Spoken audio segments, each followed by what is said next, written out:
a Canadian radio sanctuary podcast. What were you doing just prior to starting the Georgia Strait back in '67? Were you involved in journalism at all? No, I was publishing a poetry magazine. I edited a poetry magazine, and I was doing a bit of substitute teaching in high school. But I wasn't really. I was just sort of casting around. I traveled around the country for a couple of months and looking around for ideas, something to do, because I'd gotten out of mathematics, which I had my degree in, and decided not to pursue that.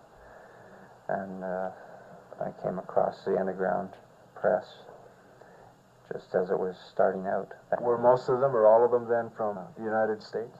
Most of them, although there were ones in Canada. There was an early one in Vancouver called the High Society. There was one in Ottawa. There was one starting up in Montreal, and Toronto. A paper was just starting up, so it was starting to go beyond the underground press in the States.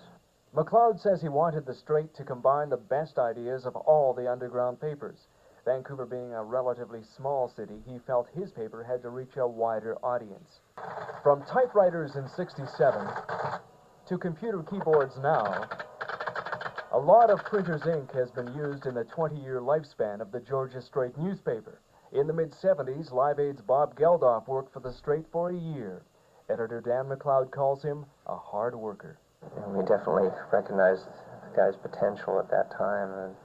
And, from the very, very beginning, he started out as, for all the talk about how big an ego he has and everything, he didn't start off pushing his weight around or anything. He was just working in the back room, and and then we found out that he could write, so we hired him to write some music articles, and then it started to come out of how his opinions on music and everything were quite outrageous sometimes, and so we featured him more and more, and he had quite a good way in interviews, a way with people, and a way of writing about things, an interesting perspective on things.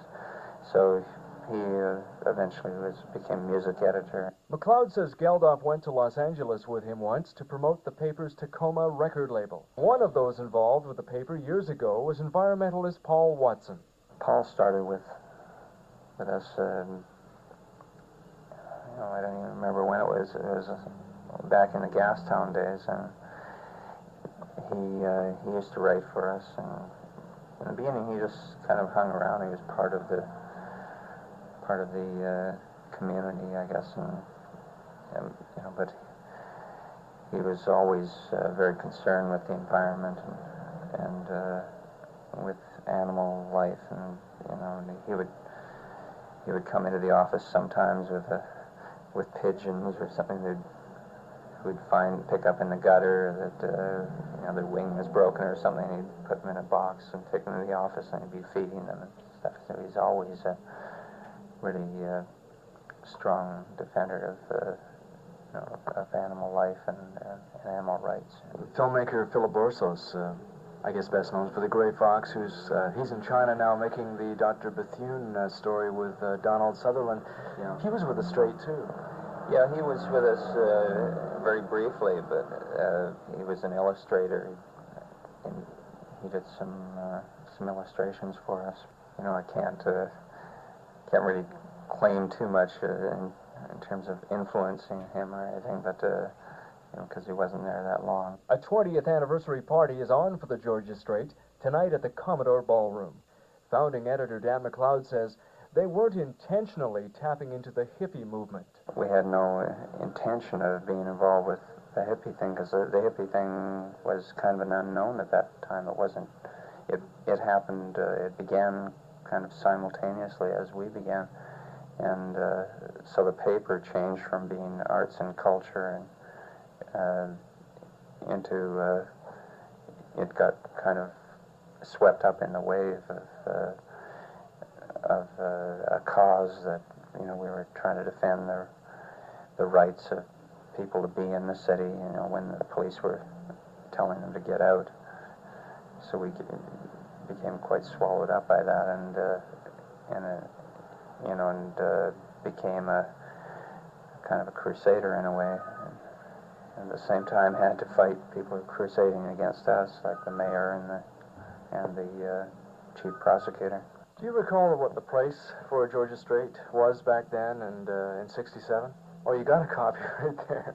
Well, this one says 10 cents on here, May 67, 10 cents a copy. Do you recall at its peak, when the peak was as far as number of subscriptions and what that figure was, roughly? Well, we were selling them on the streets. We had 700 street vendors, and at the peak, they were selling 60,000 copies in the fall of 67.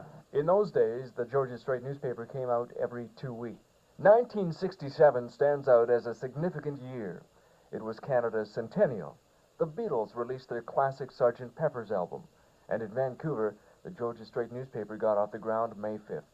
Critics may not consider the underground paper of major importance, but to see it with us after 2 decades does make you marvel somewhat at its resilience. Even though Georgia Straight editor Dan McLeod insists his newspaper didn't consciously try to reflect the hippie movement, the underground paper did fit right in with the purveyors of peace, the rock scene, the love-ins, the transients, and all that was branded part of the psychedelic experience. There was a community. I mean, we weren't physically situated here on 4th Avenue, and the 4th Avenue is really where the action was in the beginning. There were crowds of people 24 hours a day almost, especially on weekends, and people would come down just to look at the people. And, but our offices were always downtown at that time, and then later in Gastown. Later there was a similar situation in Gastown where they were trying to develop the real estate people were trying to develop Gastown as an artistic area, and eventually they'd make it into one giant shopping mall. But it started out that way as an artistic community. The most exciting time, I guess, for the street scene was in '67. And it all, I think we were kind of a scapegoat for all of that we were seen as being the organ that was feeding all of that, so it was a case of shoot the messenger, McLeod says anyone connected with the Georgia Straight back in '67 got some degree of harassment from the authorities. Founding editor Dan McLeod remembers some of the people who worked for him, from Irish singer Bob Geldof, better known for his work with Live Aid, who put in a year as a music columnist until his visa ran out and forced to return to the UK. The Sea Shepherd Society's Paul Watson, filmmaker Philip Borsos. The list goes on. But some better-known straight employees weren't in the office. They were outside, selling copies on the street. I was talking to Raffi, the kids singer, one day, and he said, "Oh, I used to sell papers for you." He was one of our street vendors. He's probably the biggest, most popular children's singer in the world right now. Yeah.